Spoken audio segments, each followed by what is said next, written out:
talk videos.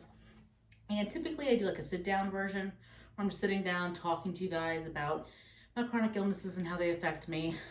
Today it's going to be a little bit different just because I have some little toddler laundry to get through, and we have like our pre-season HVAC service coming in the next few minutes, probably the next 20 minutes. So I want to go ahead and get this filmed. So you're going to do some laundry with me. Super exciting, I know. So sorry if you hear some noise in the background. My mom is vacuuming downstairs before my toddler goes down for his nap. So another reason why I want to go ahead and get this done. So I just did all of his laundry today. So I'm gonna go ahead and get it folded while we're talking. So first of all, my name is Lindsay. Welcome to the Back Porch Kitchen. I'm a stay-at-home mom of 4 kids, and I balance mom life and wife life with my chronic illnesses. So we post on this channel every Sunday at 5 p.m. Eastern time, so I hope you'll join us. And the past 2 videos, because this is a 3-part series, the past 2 videos, it's been about, we've discussed fibromyalgia, chronic fatigue, Lyme disease, seizures, kind of the whole gamut. Today we're going to talk about, and I've alluded to this in other videos, the big C, so cancer. I'm going to go kind of mid-detail. So we're not going to go super in-depth like medications and treatment protocols, but I will give you kind of a timeline and then what I'm doing now and how it affects my overall life. So back in 2005, I was diagnosed with cervical cancer, and I had what's called a LEAP procedure, L-E-A-P. What they essentially do is they go in and they use a laser to take off parts of your cervix that have cancer on them. So I had that done, and then that was taken care of. So I didn't do any other treatment for the cervical cancer besides the LEAP. And then in 2006, I was diagnosed with vaginal cancer. So I had some minor surgery to take off the cancerous tissue, and they looked at the surrounding tissue and everything looked fine. But I did do, they basically implanted little radioactive beads into my vaginal walls.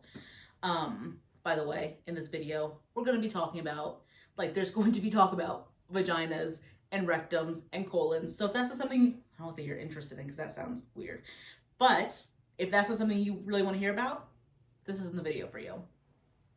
Or you can just skip ahead, and I'm going to try and figure out how to do like little chapters or whatever it is on the time, so that if people don't want to hear, they only want to hear about stuff in the future or whatever, they can skip ahead to hear about it. I'll try and figure that out. I'm not promising anything. My husband is the tech guy. I am not a tech person. I would still be using like quill pens and writing letters to people. That's my speed. So anyway, 2006 was vaginal cancer, and I had surgery to remove the cancerous spots, and they took kind of a border around to make sure they got all the cancerous tissue. Then I had radioactive beads implanted into my vagina, which aren't good forever. They're good for a set period of time, and then they kind of die off. Had that done. I also had skin cancer, which, as you can see, I'm very pale, like a step above see-through. Like literally you can see all my veins. It's a thing. I don't tan. I go from super white to like lobster to purple with sun poisoning back to pale. I just really don't tan. And so that wasn't really surprising, but I had to repeat. I had to keep going and getting places removed. I had to do topical chemo. I had reactions to topical chemo, like allergic reactions. It was a thing. But after that time frame, I was living in North Carolina at that point, working at a fantastic company called Park Designs. And I know I'm friends on Facebook with a lot of people I used to work with there. So, hey y'all, they were absolutely amazing, a great family company, and they really took care of me and were just generally very nice and accommodating, great people to work with. They were awesome, which is really important actually. One of the biggest things for cancer patients is the support system. It doesn't have to be a partner, it doesn't have to be a wife, a spouse, whatever, girlfriend, boyfriend. It can literally be your coworkers who are very understanding. It could be people at church, it could be people in a group you join, whatever. It's really important to have a good support system. Just because sometimes you need just say this sucks, and someone have to say, yeah, I bet it does suck. And you just need that sometimes. Skip ahead to 2010. I'd already moved from North Carolina, which is like Goldsboro, Pikeville area, up to Baltimore. Hated Baltimore. Not my speed. I'm not a city person. I don't know why I thought that would be a good idea. Literal rats the size of cats. We had a pet rat in our class, like in, I think it was 5th grade. Loved him. He was awesome. No issue with rats. Don't really want one the size of a cat in my backyard. Personal preference. To each their own. And so I had moved. I was really sick with Lyme disease at that point. I had to move back in with my family because I was so sick. I had a PICC line in, which, for those who don't know, is basically a catheter that goes straight in your arm directly to your heart. And it's permanent in that you don't have to have an IV every time you need treatment. It's already there. I had that. I was super sick, like could barely speak, couldn't take care of myself. Ended up having to have the PICC line removed because I got a blood clot that went to my lungs. Super fun. And it wasn't working. The PICC line wasn't working. So I moved back with my parents in Virginia, Northern Virginia. And then we eventually were able to get my Lyme disease under control. And I ended up going down to Wake Forest, North Carolina, which is right outside of, 20, 30 minutes outside of Raleigh.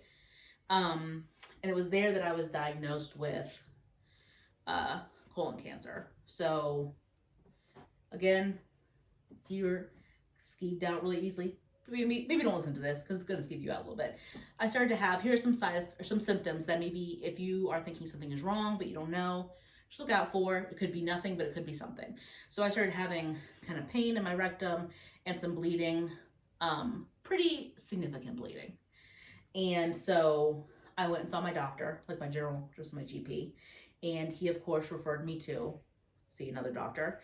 And these are still damp. So I went to the other doctor.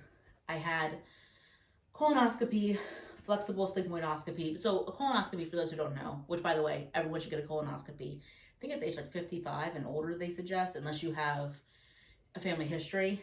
Maybe it's 16 older, I can't remember now. Doesn't matter because I've already had plenty. But you go to sleep, you do a bunch of prep work to clean out your system, and then you go and they put a camera up there, and they look and they see if there are any polyps, anything abnormal, and then a flexible sigmoidoscopy you're awake for, but you don't, like, it's not uncomfortable. For me, it wasn't, it's not pleasant.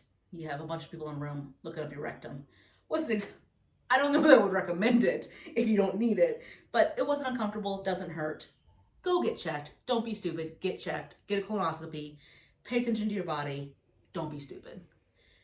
I promise you, the colonoscopy is much easier than going through colon cancer because you've delayed getting checked out. Just don't do it. My husband's calling me. So they found a significant tumor in my sigmoid. So your intestines, like a road. There are a lot of twists and turns in it. Your sigmoid is basically like your descending part of your colon. Right, it's right before you get to your rectum. So you kind of have colon, the sigmoid part of your colon, and rectum. It's a very broad overview of your GI tract. And so they were able to remove that. I ended up having to have surgery. It's called a partial sigmoidectomy. They removed the entire sigmoid part of my colon, which for me, luckily, because the tissue on the bottom part of my colon, right, that attaches to the sigmoid, and my rectal tissue were healthy, were normal, so I didn't have to have a colostomy bag, which is it's a major surgery, it's a major thing, where they reroute your plumbing. The outside of your body, you have a bag where you have your bowel movements, and you have to empty that bag. It's a major surgery. I was thankful I didn't have to have it. A lot of people aren't that lucky. Even a lot of people have to have, it's like a temporary one, just until they can make sure everything is good and healthy, and then they will do a reversal. which obviously has its own sets of, risks. So had that done. They also removed 38 lymph nodes. And of those 38 lymph nodes, 32 came back with cancer in them. I had chemo and radiation. I was on it for quite a while. At that point, I was stage 3. So it had obviously gone through all the way through my colon, the colon wall. But it wasn't any distant organs. It was like 3C. But during treatment, it progressed to stage 4. It moved into my liver and moved into one of my lungs. I was told, essentially at that time, because again, I was living in North Carolina and my family was in Northern Virginia, go home and make your final arrangements, essentially. So I left and I came home. I moved. I think I came back Halloween weekend and told my parents, and then I was back. I had moved back within maybe a few weeks. It was not very long. I sold basically everything that I had, minus a few things that were sentimental, but I sold furniture, everything, because we didn't think I was going to need it, let's be honest. And so I did, after moving home, I did palliative treatment, which basically they were treating to prolong life and to make me comfortable, not for curation, for curation. And I was going to chemo, I was going to radiation every day. I was, luckily where they were, there was a shuttle that would pick me up and take me, and the shuttle would drop me back off, and at my parents' house where I was living, and I would not be able to make it from their driveway or from their back deck into the house because I was just so exhausted. It was just, my body was shutting down. So at this time, both of my parents were still working. And so I made the decision to go off IV chemo and off radiation and do an oral chemo. And that actually turned out to be one of the better decisions I've made, because I was able to go into remission with that oral chemo, which everyone was surprised by. Was a miracle. The doctors didn't expect it. It was a miracle. And so I became what they call NED. NED is no evidence of disease. But being stage 4 colon cancer, there's a very high rate of recurrence. It just is. The chance that it's going to come back is higher than that it's not going to come back.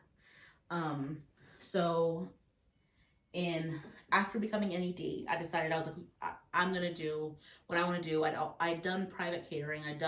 I cooked for a long time. And so I said, I'm going to go. My dream has been to own a bed and breakfast, not anything fancy, just a little bed and breakfast. And so I was going for hospitality management at Johnson & Wales, which, if anyone is looking for a really good hospitality program and or really good culinary program, and you can't afford to go to Cornell, which is one of the best hospitality programs, or the CIA, which is not the CIA, but the Culinary Institute of America, awesome program, extremely expensive. Johnson & Wales, and they have one in Rhode Island, and I think one in Florida. Fantastic program, highly recommend. But when I moved up there, my Lyme started acting up. I had a really, really bad flare up, and I ended up having to move back home. So, instead of moving home, what I did is I moved to outside of DC, I wouldn't really consider it Southern Maryland, a place called Waldorf. I ended up, my cancer was still in remission. I started working and ended up being able to get a job at a government contractor, doing first was logistics work, and then it started being event management and being the catering coordinator for the firm. Again, understanding team, and then in 2014, my cancer recurred. And it didn't recur in my colon, it recurred in the metastases site. So again, it had originally metastasized to my liver and my lungs. So it recurred there. And since 2014, making a little pile over here, these are all still damp. I'll put them back in the dryer. I don't dry any of not really anything on high because it's not good for fabric typically. But especially my toddlers, I don't do it on high because he's a little bit of a tall boy and chunky boy. So I don't want his things to shrink. Just take care of them to last longer. So had a recurrence, was still working full time. Again, they were making accommodations, and since 2014, I've really been fighting. So he figures 2021 now. So to give you a little idea of how long this has been going on, and currently, so it's still colon cancer. So people think that when, so for example, I have tumors in both lobes of my liver, both of my lungs, I'm in my skeletal system. They think that it's liver cancer. Sorry if you hear my toddler's going down for a nap, so you might hear a little bit of a fuss. But they think that it's liver or lung cancer. It's not. When you take those cells, and they've done biopsies. When you take the cells, you do a biopsy, they're actually colon cancer cells. So they are able to be very specific that this isn't a new cancer, it is metastasis. So, look at these little swim trunks. Oh my gosh. So I've been fighting ever since. For a long time. When I was working in DC, I was working in Northwest DC. I would literally get off working a full day's work, drive to Baltimore for treatment, and then drive home to Southern Maryland, to Waldorf after treatment. So those are really long days. Really, really long days. Eventually, I was able to change teams. I went over to the learning and development team, which was a really good move. And because of my health, I was able to do a lot of teleworking. At first, I was primarily going to be going in to the office, which was in McLean, Virginia, Northern Virginia. But my health kind of just kept deteriorating, and I was no longer able to go into work. I was teleworking 100% of the time, which again, they were very accommodating with it. Obviously, they had, information from my doctors, like I had medical records. And I was not teleworking because of the cancer so much, but my seizures were really flaring up, which is unfortunate. So I wasn't able to drive. When you have seizures, you can't drive. You definitely shouldn't drive. That's putting yourself and everyone else at risk. So I think, at least in the state of Virginia, you have to be seizure free for 6 months. But so was doing treatment. I was going, even when we moved from Maryland to the mountains to kind of Western Virginia, I was working a full day and going to chemo, and I was doing chemo on a daily basis. So I'd be in chemo for 4 hours while working. And it was a lot. I said, I have to stop. I was overworking myself, and it was going to have a negative impact. So I had to stop. Fast forward to a surprise pregnancy that was not planned, and honestly is a miracle. I had been told for, a decade that I wouldn't get pregnant. If I did get pregnant, it would most certainly not go to term. It would end in a miscarriage, or it would have to be terminated, basically. So having a pregnancy that was in no way planned. I was on birth control, because when you're on chemo and radiation, you have to be on birth control. You have to have some sort of preventative measure. Now, when I first started, you were on birth control, but now a lot of doctors will recommend you do like egg retrieval if you want to have kids, egg retrieval or sperm collection if you're a male, so that if you want to have kids, you can at a later date, or it will be easier for you too. Obviously, there's no guarantee, but it'll be, I don't know why I'm holding that. It will be easier for you too. Back in my day, they didn't recommend that. But I ended up having a surprise pregnancy that literally happened in between rounds. I was taking a break from treatment. I just needed it for my mental health. And also just physically, I was just really worn down. So I had a break. I got pregnant. I now have a 1.5-year-old toddler. He's fantastic. Nothing wrong with him.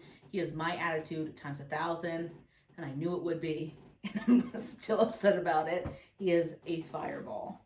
But it's fantastic. I love it. I'm blessed that he's here. We're blessed that he's here. We never thought it was going to happen. And I just kind of come to terms with that. If anyone out there wants a video on infertility, dealing with, I've had miscarriages, I've had ectopic pregnancy. Those things are really hard. And not just hard, it might actually be good to have like a sit down with my husband, because I can say from my perspective how it felt having those. but I can't speak from his, and I know it was equally as hard for him. So that might actually be a good video for people out there who are struggling, because you hear a lot of women talk about it, right? And say how hard it is. You don't hear a lot of men. I think, unfortunately, it gets downplayed. I think that women are the primary sufferers. And physically, yeah, we're the ones who go through the miscarriage. But emotionally, we go through the miscarriage. Our families, especially if your family knows, everyone goes through the miscarriage. They're not exempt, and they shouldn't be expected to not mourn and grieve and be sad. So I think I'll do a video on that. Regardless of the cancer, I had fertility issues anyway, because I have something called PCOS, which is polycystic ovarian syndrome, and that impacts your fertility. It makes you much more likely to have miscarriages, and it makes it a lot harder for you to even conceive. So that's not what this video is about, but I think I will do one in the future, because I think that a lot of, not just women, but couples could benefit from some information about that. And this isn't about like some magic cure or some, no, it's not. It's how we dealt with that emotionally. Hopefully that helps you. So after treatment, it took me a while to start, or after I gave birth to my now toddler, who was actually 2 months premature. He was born at 32 weeks. I was in the NICU for a month. Shout out to Charlottesville. I gave birth at UVA, University of Virginia, and he was at the UVA NICU for a month, and they were fantastic. Could not say better things about them. So I started treatment back up. So I had him in October of 2019, and I started treatment back around October of 2020. I was pumping. I wasn't able to breastfeed when I had him, but I was pumping, and you can't have treatment while you're pumping. And they also wanted to wait for my hormones to kind of somewhat, as much as my hormones could, level out. And it was hard for me to start back, because I know what it feels like to have treatment. And for me, at least, and I mean for a lot of other people, but not all of the people, treatment sucks. Treatment's hard. It's hard mentally, emotionally, and bigger than that, physically. It's just really, really taxing. And it's a feeling that you won't know until you know, and not because someone tells you how it feels, but because you actually feel it. God forbid. I wouldn't wish that on my worst enemy. It's horrible. There are people who have, I wouldn't say great experiences, because it's chemo. You can not feel horrible, and it's still hard on your body. But also with the pandemic, it took a while for me to get back into CT scans, because now they were having to stagger more people, and it was just a logistical nightmare. But finally got back in, started back treatment, and it's continued to metastasize. So again, I have no colon anymore in my no cancer anymore in my colon. That would be brain fog coming into play. If you hear me do that, that's brain fog from the fibromyalgia, from the Lyme, chronic Lyme disease, and then also chemo brain. Chemo brain is very real. Any woman who's had like pregnancy brain, chemo brain is that times 100. It's bad. But it's no longer in my colon, but it's at the metastases site. So I have it in both lobes of my liver. So it's non-resectable. I mean, they can't take it out, because even if they took out the right lobe, they can take out up to 2/3 of your liver and it'll regenerate, which is weird but awesome. It's like a lizard's tail. But they couldn't take out 2/3. That would make, I wouldn't be any better off, essentially. Plus I have it also in both lungs. My right lung is the worst offender, I guess. I have a really, really large tumor there. It's the last scan, it was like 20 centimeters, which I don't know I think it's like 8 inches. I'll have to look it up. I don't know off the top of my head. In my right lung, and it's wrapped around the main artery. And again, they can't take my right lung, because my left lung has tumors in it. So I have to work even harder to breathe, because the one lung I have left is compromised. So my metastases sites are unresectable. Can't do anything about them. They are what they are. As far as surgery, we can treat them, but there's no surgery possible. Major surgery. How about that? And they can't do a transplant, because again, have it in my liver, and I also have it in my skeletal system. So I have it in both of my hips. I have it in my pelvis. I have it in my entire lumbar spine. So it's the lower So if you kind of have your coccyx, your tailbone, and you have your sacrum, which is right above that, and you have your lumbar spine, and then it works its way up basically to the rest of your spine. I don't know the vertebrae, but it's in my entire lumbar spine and S1 through S3 of my sacrum. So I think there are 5 vertebrae in your sacrum. So the vast majority of my sacrum has it in there. It actually started out when it started in my spine, it started out in the sacrum, so it's kind of working its way up, which obviously is disheartening, but can't do anything about it. So that's a very long way. I've taken a very long road. Short story, extremely long. That's where we are today. So now I go for treatment. I have chemo and radiation once a week. The chemo that I'm on, you're supposed to do it, like be at the hospital for 3 days, because they do a slow drip, because doing it how I get it, which is a bolus basically, an IV, all in one push, is much harder on your heart. But I said, I don't want to be away from my son. I don't want to be away from my son for that long, where I'm in the hospital, don't see him at all, come home and I'm down and out. And then I have a few days of less crappiness, and then you go back and do it again. I don't want to do that. So I go in once a week and I'm there for most of the day, from about 12 p.m. on to about 5. And I have chemo and radiation. I also get a couple injections, like a B complex. I'm naturally deficient in B complex, have been for years. So I get an injection of that. I get a bisphosphonate, which is to help your bones. Kind of imagine it, I think of it as like a little man on the outside of my bone, kind of like spackling and trying to put up a shell around my bones to help them be stronger. And so I also sometimes, unfortunately and frequently, my white blood cell counts will be really low, and so I'll have to stop treatment, which is really unfortunate. And I'll get an injection that will help build white blood cells, my A and C levels, and then I'll also get really low platelet counts or be anemic, so I'll have to get a blood transfusion or a platelet transfusion. And then there wasn't a video up on Easter Sunday, one, because it was Easter Sunday, and I wanted people to be able to spend time with their families, and just at least for me, I'm sure they had plenty of other videos to watch, but just for me, I want them to be able to spend time with their family and just enjoy and eat and have fun. But the week prior to Easter, I actually had it was a surgery, it was a minor surgery. It's called ablation. Mine was radio frequency ablation. So you have 2 different kinds, radio frequency and microwave ablation. I'm sorry, I had microwave ablation. And so in one, they hit it with a lot of radiation, basically. They put a probe into the tumor, hit it with a lot of radiation to kill the cells.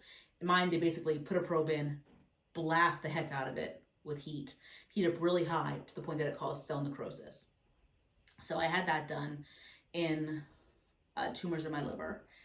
And in my pre-surgery, it is a surgery, but pre-thing, scans, they did find a tumor in my abdomen, so touched my abdominal wall. So they went ahead, and while I was under, they took that out and sent off for biopsy, which came back obviously as cancer. Be a heck of a coincidence if it wasn't, but it was. So they went ahead and took that off. Obviously, they're going to have to watch that site now to see if anything else, they got clean margins, whatever. But they did the ablation, and I've been feeling sick for a while. I have pneumonia, unfortunately, very, very frequently. And the more you have pneumonia, the more likely you are to get pneumonia. And I don't even know how many times I had it last year. Quite like 3 or 4. A stupid amount of times. So I had pneumonia. So I had the surgery, had pneumonia, was on steroids and antibiotics and, stuff for the surgery. So that's another reason why I was just feeling really kind of crappy, why I didn't do anything. So that's kind of where we are. How it affects my daily life. Again, chemo's hard. Radiation is hard. For me, personally, chemo's harder than radiation, but that's different for each person. For me, it's fatigue like you've never felt before, as far as, I get them together, so it's hard for me to isolate, but it's like the worst fatigue you've ever felt. It's not that, yes, sleepy, like, oh, I need to take a nap, but it's like you there's zero energy in the cells in your body. For you to sit up feels like it takes everything out of you. It's just really hard, and it's nausea. It's for me at least, it's really bad nausea and vomiting, but yet you also, for me, I crave, that's probably an emotional thing actually, because I am an emotional eater, but I've seen other people, I'm in a colon cancer forum, crave like the carby stuff that it's not great for you, but you crave it. And a lot of that is probably emotional, unfortunately. So it's like you're nauseous, you're vomiting, but you crave these things, but then you have, especially with colon cancer, you can have really bad diarrhea or constipation. And sometimes you have a little bit of both mixed just for fun to keep it interesting. FYI, it's not interesting. Dehydration plays a big part. You get dehydration really badly. Obviously, if you are having a lot of diarrhea or a lot of vomiting or whatever it is, you're losing electrolytes, you're not getting all the nutrients you need. That can lead to downstream negative things. So there are days when it's all I can do to really get up out of bed. And I've always been someone who gets up like fairly early. I mean, growing up, my mom, there's stories where I would literally be up at 4 a.m. knocking on my parents' door because there was an alarm system downstairs that was triggered like based on like crossing a threshold. And I was so short, still am short. I couldn't reach it to turn it off, so I would knock on my mom and dad's door at like 4 a.m. and she'd just be like, Lindsay, go back to your room. And so I'd literally just sit on the steps outside their door, waiting until it was probably about 6, so my mom would get up and pick, okay, come on, she go downstairs and turn the alarm off, and I could watch cartoons for a little while. So I've been an early riser, but now it's getting up at 8 in the morning can be really challenging for me. And I already have insomnia. I've had insomnia for years. But having insomnia and taking sleeping pills, which I take sleeping pills, and all of the pain pills that I take, because it's a really significant amount of pain, horrendous pain, like reduce your tears, pain in your bones. I don't have it really anywhere. Like I don't feel anything in my liver or feel anything. In my lungs, I have reduced breathing, so I tend to breathe a lot heavier. Walking up the stairs leaves me fairly winded. So that's fun, but I have reduced breathing, but for me it's livable, but the pain is significant. So it makes it really hard to do day-to-day things when you wake up tired. You wake up like you've never slept, like you've had zero sleep, and you wake up and that's how you feel. And then when you wake up and it's, as soon as you open your eyes, pain. As soon as you open your eyes, nausea. That's really hard to cope with on the day. So my husband just walked in. It's really hard to deal with on a daily basis, and it's hard physically, right? But it's also hard mentally and emotionally, because anyone who's spent any amount of time with me knows I'm a type A, bossy, sassy pants. I'm go, go, go. I come from a long line of putterers. My grandma putters, my aunts putter. We just putter. We always have to be doing something. Sorry if you hear the dogs outside going crazy, probably for nothing. But so it's hard when something out of your control is putting you on the sidelines. It's just, that's hard. Luckily, I've been dealing with it for so long that it's, most of the time, mentally and emotionally, it's not crippling for me. Physically, there are plenty of times where it is, and I have no choice but to sit down and not do anything and watch other people do stuff, which is then obviously hard. You feel like a failure. You know you're not logically. Your brain knows you're not, but your heart makes you feel like you are. So there tends to be a disconnect. Originally back kind of in 2010, 2011, I was really angry. I grew up, a little personal tidbit. I grew up in a very, very Christian household, Southern Baptist, and, you know, a lot of food and I mean, these people, the people who I grew up with in the church are people who I'm still in contact with, even though I don't go to that church. I don't live there anymore, but fantastic. They're my second family. They're people who I don't remember not knowing. They've been in my life since I was essentially born, from my perspective, and that's fantastic. And I'm friends with them on Facebook. They'll probably watch this. So hi Lee, hi Nancy. It's people they're my family. I knew them before they had kids. Sarah, one of Sarah, who was someone I grew up with. We grew up together. And for a long time, I really struggled with my relationship with God because of also some personal trauma that happened way before cancer. But I struggled with my relationship with God. And in 2010, 2011, I was really? I mean, like cervical cancer, in my situation, it wasn't a very big deal. It was taken care of. Awesome. Vaginal cancer, very inconvenient. Wasn't fun. But again, very low level cancer taken care of. Then it is, you get hit in the face with just a board. And you just kind of go, really, God? This really? And so I was just really angry. And unfortunately, the person I was with at the time, not my husband now, he bore the brunt of it. And we had a somewhat toxic relationship, but I contributed to that because I was just angry. And because of all other trauma I'd gone through, I was very much a respect it or check it. I'm going to do what I want to do, and I'm going to say what I want to say. And if you don't like it, you know where the door is.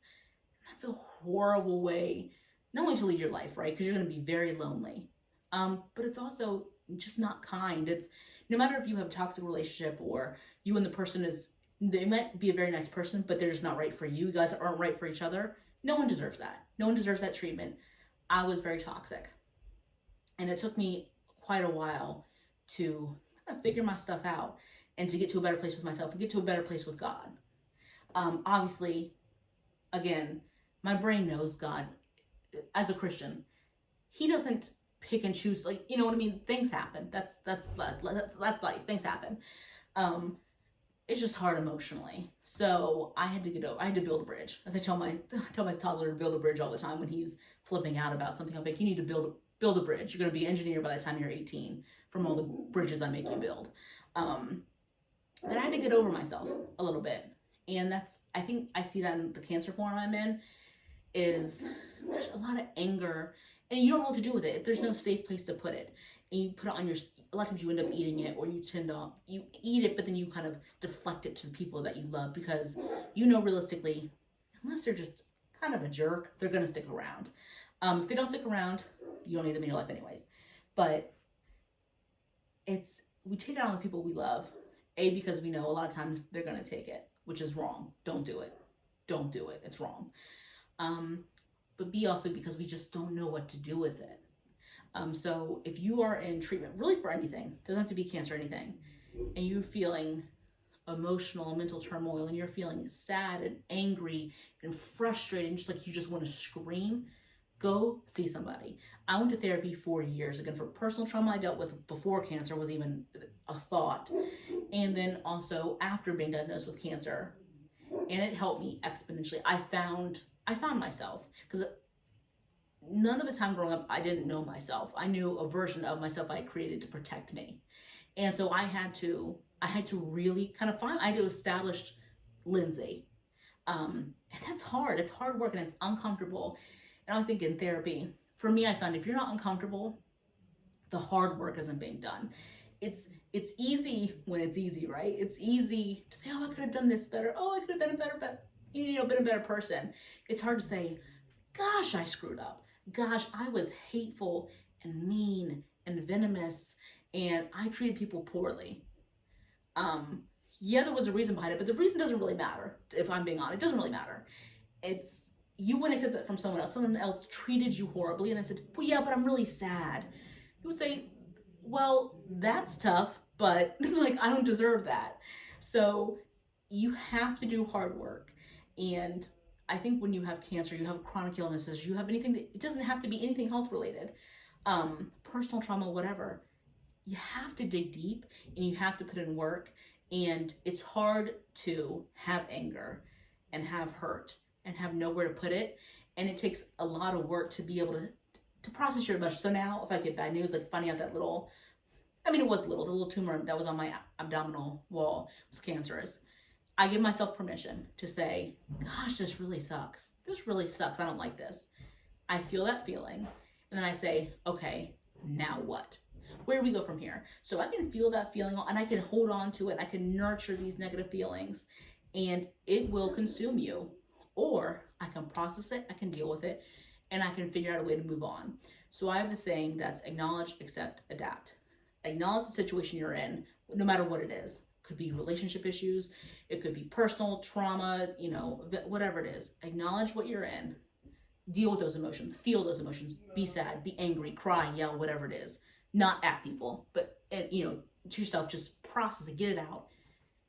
accept it for what it is. Say, this might not be my forever, but it's my now. And then, hey, hi. Is there a thermostat in this room? There is, right here. You can come in. I'm filming, but you won't be on camera. Oh, okay. You're fine. No, put me on camera. I'm okay. So if you, turn to heat, it will run, but no cool air comes out. Okay. All right. So. And what do? You turn the cooling? I don't even know the level it's inside, so it kicks on. Let's see if it comes on or not. Out there. Thank you. Yeah, no problem. And you acknowledge the people are here doing our service on the HVAC, so you'll hear people coming in and out. But I'm not going to stop and edit. This is life. Okay. And my toddler's down for a nap, so we're going to capitalize on this. So acknowledge where you are, accept it for this is my now. This likely won't be my forever. And if it is, that's a different set of emotions to process, but accept it. So sit with it, right? See how that feels, right? And then you have to adapt to it. You have to. There's no other option. If you don't adapt, then what? So adapt to it. That doesn't mean that you kind of submit to it. It just means you say, okay, I'm taking back control. I'm taking back power. Because if you don't, you will literally be consumed by it. So that's something that I've learned, especially with cancer, is that I can be sad, I can be angry. Now that's nice, right? I can feel those feelings. That does nothing for me. What does something for me is taking that information, processing it, not shoving it down into a place, or as my old therapist used to say, putting that in your Santa bag. Because you can only put so much stuff in that bag, right? You keep pushing emotions and pushing thoughts and feelings. Eventually that bag is going to explode, and it's usually going to explode at the stupidest thing. You know, your husband doesn't kiss you, and it's just the stupidest thing, and all of a sudden that bag can't hold anymore, and it is on and popping. So process those feelings and then adapt to it. So for me, I say, okay, so what it is, what next? What's the next treatment protocol? Are we changing anything? So right now we are continuing the treatment. I had to stop because my blood counts were really low, so I kind of stopped at a weird place in my treatment, but we're finishing this round, and then we're going to do a whole nother round of 8. I'm going to have more scans. We're going to look at doing another round of ablation, because you can do multiple rounds, and seeing what else we can do. Unfortunately, there aren't really any, as far as you know, current clinical trials that I qualify for, just because of all the treatment that I've had, which is unfortunate, but hopefully you never know what might happen. But I think that you can allow chronic illness or terminal illness to break you, or you can allow it to find who you are, right? And that might be different from the person you were pre-diagnosis, and that's okay, because it's not you're not a bad new person. You're just new. Everything I've gone through, personal trauma and health trauma, has made me who I am, and I'm so proud of who I am. I have a lot of flaws, do a lot of stupid stuff, and make a lot of bad decisions, but I'm okay with that. I'm a much better person now than I think I would have been had I not gone through anything. And that goes for personal trauma, that goes through for really horrible decisions, dangerous decisions I made because of said personal trauma. I'm a much better person now than I would be if I had never gone through that. I'm a much better person now that I have my husband that I have, and that I have my bonus kids that I have, and that I have my biological kid that I have. I'm such a better person now through going through everything. So if I were to go today, I'm okay with that. I think that's a really important part to get to, is you don't have to embrace death. I think that's, I don't know, many people who are, I guess if you want to die, but acknowledge that it's there, and it's a possibility, but that's okay. Live your life, be complete in yourself, not with anybody else, be complete in yourself. I'm a much better wife to my husband when I'm complete in myself. When I'm Lindsay, I'm a much better wife to him. When I'm Lindsay, I'm a much better mother to the kids. I just am. I'm a much better daughter, and I'm a much better sister. And you have those struggles. And you'll sometimes say, you know what, this sucks, I don't want to do it. I don't like it, I don't want to do it. You basically throw a temper tantrum. Again, reset, start your process over. Acknowledge it, I'm feeling this way, why am I feeling this way? Accept it, and give yourself permission to feel. Give yourself grace, 100% give yourself grace. And then adapt. Change to meet the needs of where you are now, and the you have to overcome you're just not going to overcome hurdles. People always say, oh, I could never do 100%. You could do what I do. I just live. I do what I need to do. Everyone can do it. They just have to choose to do it. So if you were going through something, again, it could be chronic illness, it could be cancer, it could be personal things, it could be marriage issues, whatever, acknowledge it, live in the moment, feel it, and then process and move forward. You have to. You'll be a much better, it's gonna suck. It's gonna be hard, but you can 100%, you are, I think what's important, something I told myself years ago and I still love by now, is I'm stronger now in my weakest moments than I will ever be in my, before my strongest moments. I'm so much stronger now being down in, you know, in my hardest moments than I was ever before in my strongest moments. That's growth. That can't not be growth. If you recognize this, you can say, well, I'm kind of a badass. Like, I always joke around and say, come the apocalypse, it's gonna be me, the roaches, and rats, because I have so much radiation in me, I'm gonna survive. Y'all might be screwed, but I'm gonna live, and I'm gonna be queen of the roaches. And you can either choose to let it take you down, or you can just live in it. And at least I have fun with my son, and I have a lot of days where I don't have fun, and I'm in bed, or I'm sleeping, or I can't be present. But in the moments I can be present, I am present. So, again, this has been a really long video. I'm gonna try and figure out how to do the timestamps. That's what they're called, the timestamps. If not, I'm gonna pray for y'all. This is a long video. But if you have any questions, kind of about what I've talked about, or maybe I'm gonna put some resources down below just for different cancer resources, and then also for some good therapy resources. Again, I think people who have gone through absolutely nothing and have lived a blessed, privileged life should go to therapy. It's fantastic. Can't say everyone should do it. Every single person should do it. But I'll put resources below, or if you are personally struggling and you need someone to talk to, and then you have a new diagnosis or you have something new in your life, I have my email down in the description box below. Shoot me an email. I will 100% respond, put a comment down. I think it would be good if people in the comments could just say something that they feel comfortable sharing. They're struggling with, or they have struggled with, what they learned from it, and what helped them.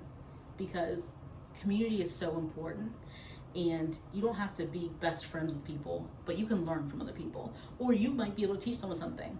And I found being in the cancer forum that I'm in on Facebook, because I've done this for 11 years in total with the colon cancer, I have a lot of resources in my experience that other people don't have, and I took it for granted because it was just my life. But there are people who are just diagnosed or are just kind of starting their journey, and the information I have can be beneficial. So share something that you feel comfortable sharing, or ask a question, ask for support. And if I can't give it, I might know someone who can. So please reach out, please ask for help. Please leave a comment below and just say something, or maybe something you would like to work on, that you need help accepting, you need help kind of developing. And we'll start a little community. So again, thank you so much for coming to the Back Porch Kitchen. This was a really long video, and I'm sorry, I apologize in advance, but hopefully it helped you. Hopefully you gained some insight. And hopefully just maybe that'll help you deal with people in the future who have a cancer diagnosis, give you a little bit of insight into what they need or what they're going through. So that being said, the laundry is really just sorted, is what I've done. I sorted and folded, and that's it.